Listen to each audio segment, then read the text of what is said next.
What's up, folks, and welcome back to Dyce Reacts, where we are staying in Australia tonight. Oh yeah, we are going to be checking out the 6 secret differences between Australia and Brits. Remember, so check one out. We ain't going to waste no more time. Just going to get right into it, folks. We're going to get right into it. Oh yeah.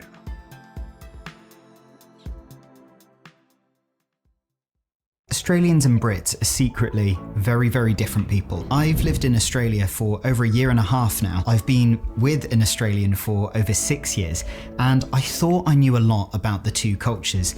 It turns out I was wrong. Like how Australians start a conversation versus how Brits do it, or the very different ways the two cultures show love. So in this video today, I'm going to walk you through the 6 secret differences between Australians and British people. Most people aren't going to tell you, and I'm really excited for this one. Hey mate, welcome back. If you're new here, I'm Sam, a British actor documenting my journey of rebuilding life in beautiful Australia. Difference number 1, the humour looks the same, but it isn't. On the surface, Brits and Aussies both love banter. They both love poking fun at each other, and we both love an excuse to laugh at the other person's expense. Both cultures can take a joke as well as they can dish one out, but the mechanism between the way the two cultures tell the joke is very different. Now, I found that British humour is fundamentally deadpan. So deadpan, sometimes you don't know whether they're being serious or whether they're joking. Yes. I often get this criticism, you could say, a lot, and I will say something ironic. Very deadpan, the way I'm used to with friends and family back in the UK, but with Aussies, they're...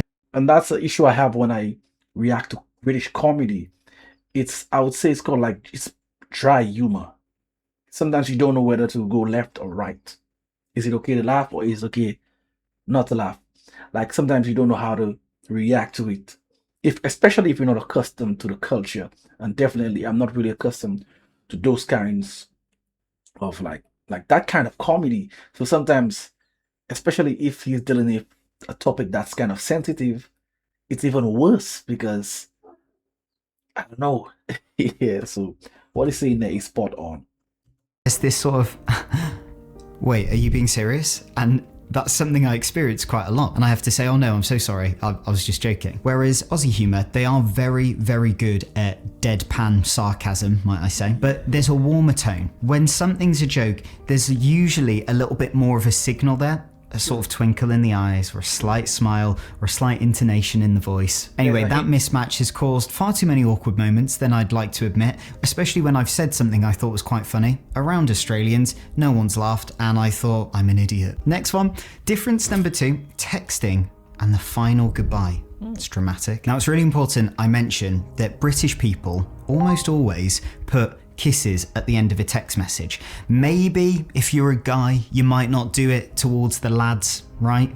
But to my dad and to my brothers, I'll often put kisses. So it's not like a gender specific thing. You send kisses to people that you have a close relationship with. So family and close friends, you almost always put 1, 2, and in some cases 5 to 10 kisses depending on how much you love that person. Now, this might sound very high school, but when you're dating someone in the UK, if they're British, you will often put kisses to each other in a text message. And if your default with that person is like 3 to 5 kisses, but you only send 1 kiss back, be prepared for them to be furious at you and very offended. And this might sound like a joke, but sometimes it really is that dramatic. Someone will send 1 kiss back to you and you're used to 3 or 4 or 5, and you'll think, what have I done wrong? Have I upset this person? And sometimes you have. But this was very jarring when I started dating my Australian wife, Maddie. She wouldn't send any kisses back to me. And thankfully, we avoided some of this confusion because this was from the get-go.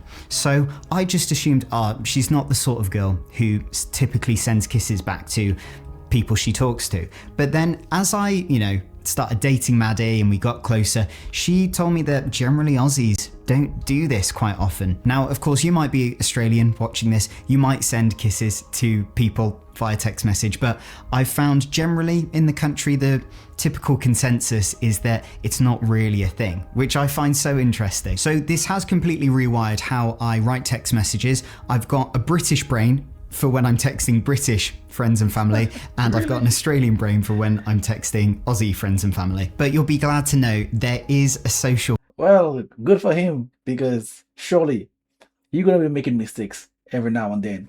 if you have to compartmentalize what he's trying to do there. I mean, I have to remember if someone is British or if they're Aussies, depends on the way I talk to them. Sometimes you may forget because you're not actually speaking, you're texting. So I'm assuming he's gonna make a lot of mistakes, man. I mean, if you're talking, then you could hear the accents and then you could adjust based on that. But if you're just texting, you're gonna do a lot of mishaps on that and cause different ripples, like he said. Cue that both cultures always sync up on, and it is the never-ending goodbye. You know, when you've been out to a birthday party or a meal at a restaurant and people are paying the bill, getting up, getting their car keys, ready to walk out the door. It's clear everyone's signaling that it's the end of the event, we're all going home. Well, what you then do is you stand up, maybe near the door or in the car park, and you proceed to have another 10, 15 minute, maybe an hour long conversation, which is the goodbye conversation. Brits do it, Aussies do it, and honestly, I just think it's really funny that both cultures are the exact same with this. Now, topics like this are something that I cover in my weekly newsletter that's only a 2-minute read, sent weekly to your inbox. There's no spam at all whatsoever. So if you're interested, there's a QR code for you to scan there if you're on TV, or you can use the link in the top of the description below. Difference number 3, overthinking social plans. British people, and I say this as a British person, are brilliant at making very simple plans overly complicated. Someone's hosting a birthday party at a theme park. Probably thinking, Sam, what are you, 15 years old? No, I just love going to theme parks. And suddenly you're thinking, what should I wear? Who's coming? Do I need to call that mate to check in about this thing? We just overdo it. We really do. Whereas with Aussies, I've noticed just from observing how my Aussie mates and relatives deal with social situations. First of all, the event is organised very simply, like a Facebook message or something. Guys, we're meeting in this park for this person's birthday, bring your own booze, something like that. And then you just put it in your calendar and you show up. It really is that simple. Usually it's somewhere local. Usually there's plenty of parking because there is far more space in Australia than... I'm telling you guys, the more I hear about Aussies, the more I'm starting to think I'm an Aussie. I just don't know it yet. Maybe the Australian government are going to inform me when I get there that I'm Australian because that's exactly how I would approach it. Don't overcomplicate things that are doesn't need any kind of complication. It's just simple. Show up with whatever you have to bring, and that's it. And let's be spontaneous. Too much planning tends to ruin a lot of things. Too much planning, especially when it comes to going out enjoying oneself. The UK, at least for car parking spaces, that's what I found. But if there's a British person hosting the event, sometimes there's like multiple group chats for it, different subgroups who are doing like, I mean, I don't drink anymore, but maybe like pre-drinks before the event or a pre-meetup. People constantly love to like almost fake being helpful. Do you need any help with this? Do you want me to like come early so I can help you set up balloons and stuff? Do you need me to do this? Do you want a cup of tea? And often we don't really mean it. We're just saying it to appear nice. And this is controversial. This might trigger a few British people, and people might want to say, when I say those things, Sam, I mean them. Fair enough. But in my experience, a lot of British people, right, we say these things to be polite, but we don't really want to do them. Now, as a Brit, being back in the UK, I used to think this was thoroughness. Now I think it's just a social anxiety, wearing a bit of a costume, and Australians, they just have this attitude of, she'll be right, things will just work out. And if there is a problem, it's not going to be that bad, we'll handle it. And that's been genuinely freeing to be around. Right, now let's get into something that has completely changed how I carry myself. That's difference number 4, how Australians start a conversation. This one is hard to explain, but once I noticed it, I cannot unsee it. When British people start a conversation, there's a bit of a performance to it. We really put a lot of effort into it, in the sense of too much energy. Hi, how are you, mate? Oh, it's so good to see you. I don't know if this is just because I hang out with a lot of performers, but it's this sort of, I'm gonna really actively listen to you. I'm gonna project my voice. I'm gonna sound really excited so you know that I'm happy to be here and you don't think that I'm upset with you or unhappy to be here. You're presenting the very best version of yourself. There can be a bit of a front, a bit of a polish. It's not fake, but it's not fully relaxed either. And Australians, they don't seem to really have that. It's like, hey mate, how you going? G'day. What's going on? It's much quieter. It's much calmer. There's no performance, and it instantly puts you at ease because it makes you drop the need to be like, hi, how are you? And it makes you realize, oh, I can respond in the same way.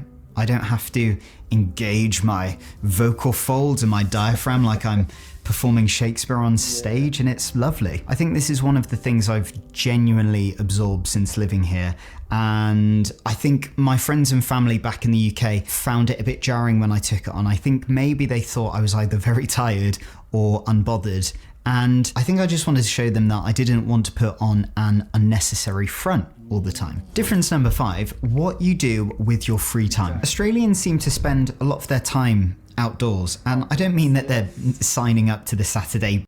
Yes, definitely.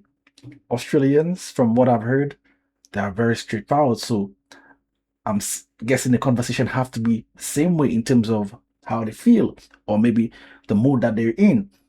If they meet someone, they're not going to pretend that, oh, I'm fine again and I'm bubbly or whatnot. They're going to show how they feel, just as how they, in terms of the conversation. Not mean that they're going to be rude or anything, but you're going to feel the energy as to what mood that they're in, compared to other westernized countries where everyone's going for something. You can meet them, and when you see them, there's a smile. It's just so fake. It's just so fake. But what he's saying there, definitely, that's a welcoming aspect.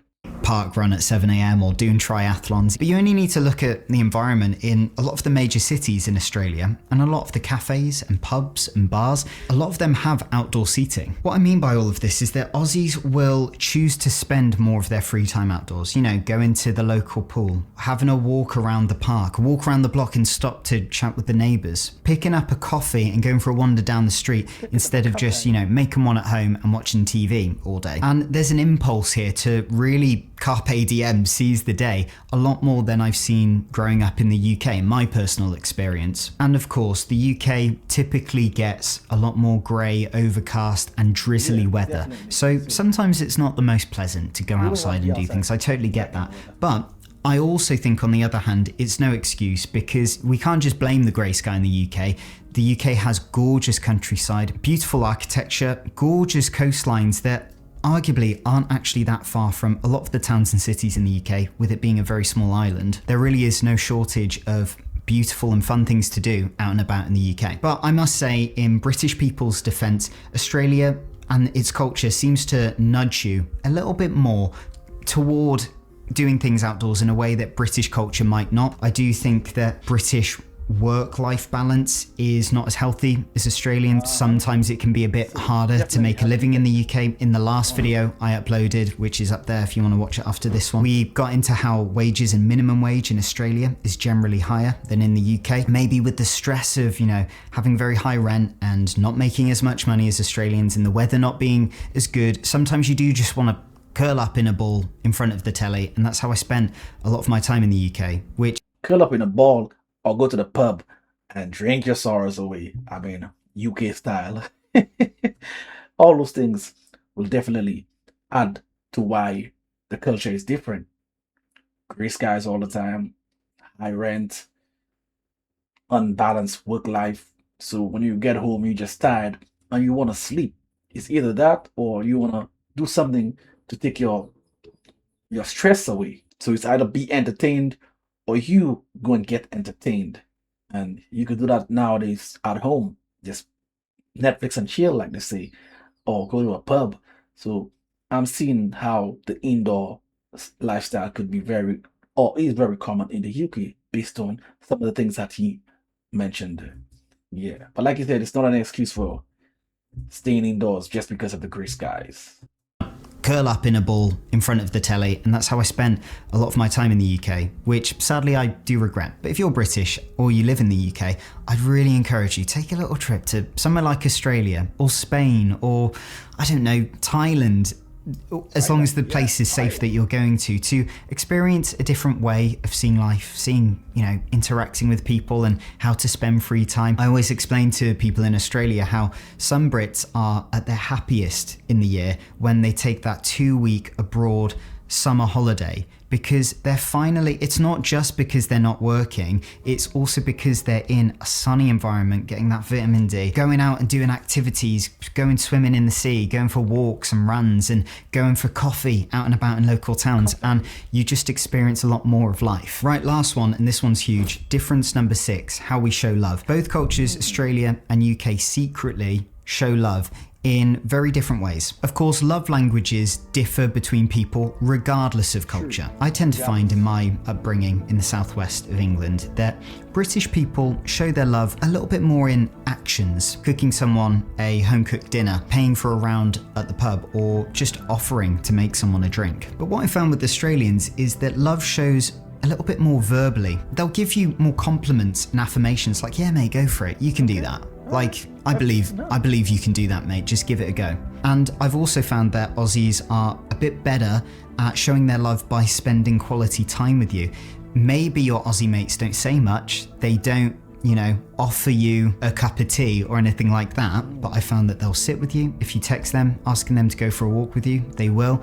If you need a lift somewhere, they will help you. Now, neither approach is better. One culture does not show love more than the other. But recognizing the difference in this love has made me realize when I'm receiving it from both groups of people. And it's also made me a bit more intentional about how much time I spend with my loved ones, and when I actually, verbally compliment someone or encourage someone or, offer someone a cup of tea, I need to remind myself to mean it, because that's ultimately what all of these differences have come down to for me personally. They've just made me more aware, and that can make a world of difference when you're rebuilding life and building your adventure in a new country. Once again, good observation by him as usual. And I'm gonna use this one the next time anyone overthinks when it's something very, very simple. I'm gonna say, are you British? Are you British, mate? Yeah, I'm gonna mix the two. I'm gonna say, are you British, mate? I don't know how my British accent sounds, but yeah, it's good observations by him. And certainly with a country like Australia, where so much outdoor activity that you can do and the weather is welcoming, you'd be crazy to just want to stay indoors all the time. I mean, you would certainly find a way to go outside to enjoy the beautiful weather, because inside definitely it's going to be hot as well. So beach life going to be very, very nice with that kind of weather. I mean, in the UK, there's always dark gray skies. It's not something that makes you want to go outside if you're someone living there. I mean, whenever the sun is out and you can see there's no clouds, blue skies, the breeze is blowing. I mean, even in the Caribbean where I am, in St. Lucia, sometimes I'm not a fan of going swim in the ocean. I'm not a big fan of that. But there are days I'm home and the sky is so blue, breeze is coming in so good, man, and you could hear the birds chirping in the sky. You could see the birds as well, and you could almost hear the leaves falling on the ground. Makes me want to go by the beach and just relax under a tree and just read a book or two and just sip a cold beer. I mean, that's what the weather does. Like you said, the culture, because in the UK, I pay a lot of rent, especially Australia. Work life is extremely balanced. There's plenty of time to do so much other things outside of work. So that definitely contributes to the outdoor life, unlike the UK. Yes, it's different, but it doesn't mean it's different just because of the people themselves. But if the climate is a certain way, it can also contribute to people living a certain type of lifestyle as well. I'm not saying that's the case entirely, but definitely you have to take that into account. So that was a good observation by him again. Yeah, the list was fair. I have no gripes about the list. It was really fair, and I'm gonna give it a pass. If you want to see that long run answer that I do, hit me over on Dyce Reacts, where I do music reactions. This is where I'm going to be making my exit. So until next time, peace.